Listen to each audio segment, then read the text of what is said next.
Welcome to Dashboards and Story Points. In the previous section we learned about some interactivity between charts in Tableau. In this section we'll tackle how we can put worksheets together to create dashboards and story points. Dashboards are containers for worksheets to relay information and insights in a more holistic manner. Story points, on the other hand, allow us to organise your topics and ideas for a presentation. We'll take a look at topics such as creating a filter action, highlights and URL action. We'll also cover creating an infographic-like dashboard along with story points. Let's get started with the first video of this section in learning about creating a filter action. In this video we'll use one of the sheets in our dashboard to filter all the other sheets in the dashboard. One of the ways to add interactivity to Tableau dashboards is by adding actions. Tableau supports 3 actions, and one of them is a filter action. A filter action enables one view to narrow down the information shown in other views, either in the same dashboard or different dashboards. Let's get started by opening the Section 4 workbook in Tableau. We'll use the following worksheets: floods by country, floods by cause, and flood damage. Now let's begin creating our dashboard. As you can see here at the bottom of your Tableau design area are sheet tabs. There are 3 tabs with plus signs which allow us to create a new sheet, dashboard and story point respectively. So let's click on the middle icon with the grid to create a new dashboard. We can see a new dashboard created. When in the dashboard design area, the sidebar becomes a dashboard bar, showing the available worksheets and other dashboard components as shown here. I've increased the size of the dashboard here. We'll now check the Show Dashboard Title checkbox located at the bottom of the Objects section. This will display the dashboard title text in the dashboard. Now change the dashboard title as shown. Hit OK when it's done. Let's now right-click on the dashboard title and select the Format Title option. We'll choose a light grey background to the title. If needed, we'll just adjust the height of the dashboard title so that the whole text is visible. Now under the Objects section, ensure that title is selected and not floating. Also, under the Sheets section in the Dashboard tab, drag the related worksheets onto the dashboard. Here we'll drag Floods by Country. By default, when Tiled is selected, this will occupy the whole dashboard space. Now drag the Flood Damage worksheet and place it below Floods by Country. When we drag it, we'll notice certain areas will get shaded. Release your mouse only when the shaded area is underneath the Floods by Country worksheet.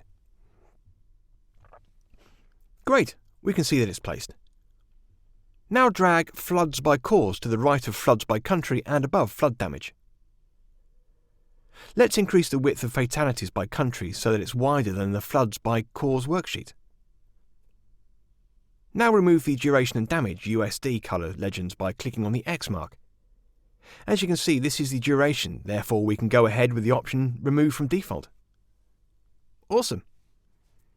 We'll now set the Dead colour legend to Floating.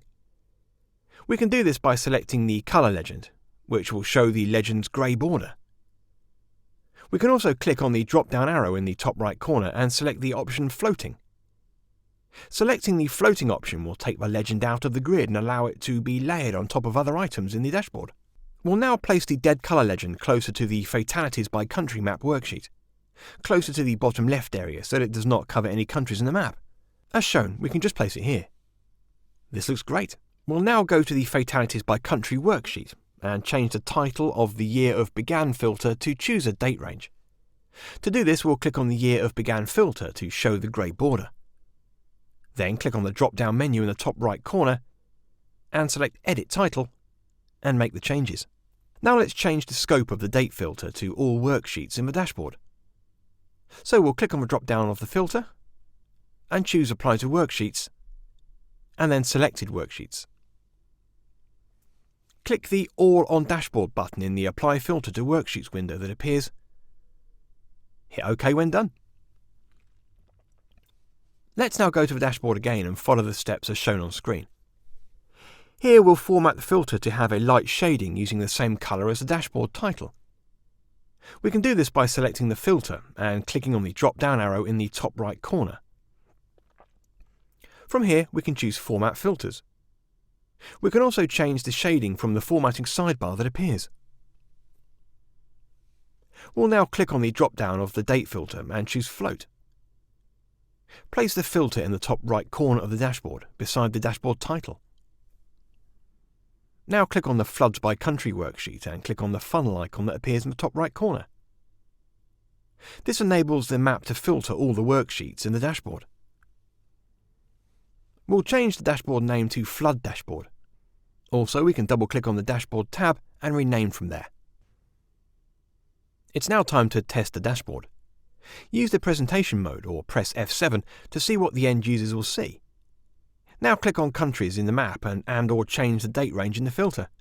Confirm that the rest of the worksheets are filtered by that country. Awesome! Let's select the countries. Here it is. We can see the changes in the duration, damage and fatalities as we select the country or date range. Now let's see how it works. Dashboards in Tableau allow multiple worksheets to be put together, so we would need to provide a more comprehensive view of the insights we're trying to provide. Dashboards also allow additional interactivity between the worksheets and even other dashboards, using what are called actions. There are 3 types of action: filter, highlight and URL. So here we simply use the filter action using the quick icon that's made available within the worksheet's options. As you can see, this is the option. This icon was introduced in Tableau version 9.2. We can also enable this option by using the drop-down arrow and selecting Use as Filter. When a sheet is enabled as a filter, Tableau auto-generates a filter action which filters all other worksheets in the dashboard using the values that were selected in the sheet. Now, under the covers, use the following settings as shown for the auto-generated filter action. Notice that the source and target are the current dashboard. The filter happens on select, which triggers the action when the consumer of the dashboard clicks on a label or mark from the source sheet. The fields that are used for filtering are fields that are common among worksheets. There are 2 other options under the Run action on, which are Hover and Menu. Hover triggers the action when the mouse pointer is moved over a label or mark, while the menu shows a hyperlink after a label or mark is clicked. We'll see these other options in action in later videos. Adding filter actions is a great way to make Tableau dashboards more interactive. It allows the user of the dashboard to focus on specific items by narrowing down other views and only retaining values based on what they selected. It also encourages the end users to explore the datasets more and see how each of the graphs vary based on how they filter them. We can create the filter actions manually by going to the dashboard menu and selecting Actions. When setting up the action, the target can be a different dashboard altogether. So, when setting up actions that allow our end users to jump from one dashboard to another, ensure that we provide a way to go back to the previous dashboard. This can be done by creating another filter action and reversing the source and destination dashboards.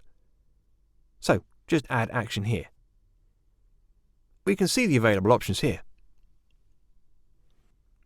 Typically, we target dashboards instead of individual sheets. In addition, when we target an individual sheet that is not in this dashboard, an action would take them to that specific worksheet.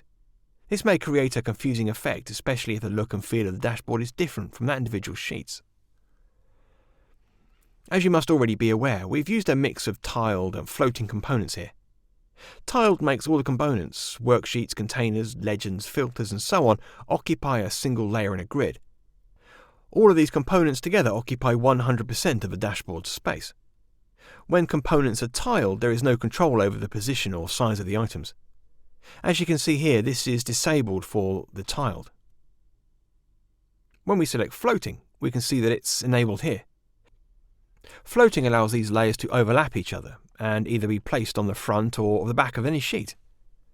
Floating is great if we want to have more control over the design of our dashboards, especially if we're following more stringent constraints on sizing, such as needing to print the dashboard on letter or legal paper, or targeting specific devices. Floating is also great for placing legends, parameters and filters nearer the views they refer to. By default, these components are placed on the right-hand side of the dashboard. However, this placement may be disruptive if the view they relate to is not within the proximity of the control. Here we also made use of filters, not filter action but filter control. When we add a filter to the dashboard, it's possible to change the scope of that filter to affect not only the worksheet it belongs to, but other worksheets as well. So here we did it by selected worksheets. Now as we can see, the Apply to Worksheets menu shows 4 options: Only this worksheet, Selected Worksheets, all using this data source and all using related data sources. These options illustrate how flexible filters can be. It's possible for one filter to affect multiple selected sheets or even all sheets that share the same data source. In Tableau version 10, the option All Using Related Data Sources was introduced, which allows the filter to work across different data sources. This is a welcome addition, as this simplifies filtering in dashboards. In previous versions, the only way to filter across different data sources were either using filter actions or creating parameters and calculated fields in all related sheets. Excellent! As you can see, the final output is being shown here. In this video, we learned to create filters in our dashboard.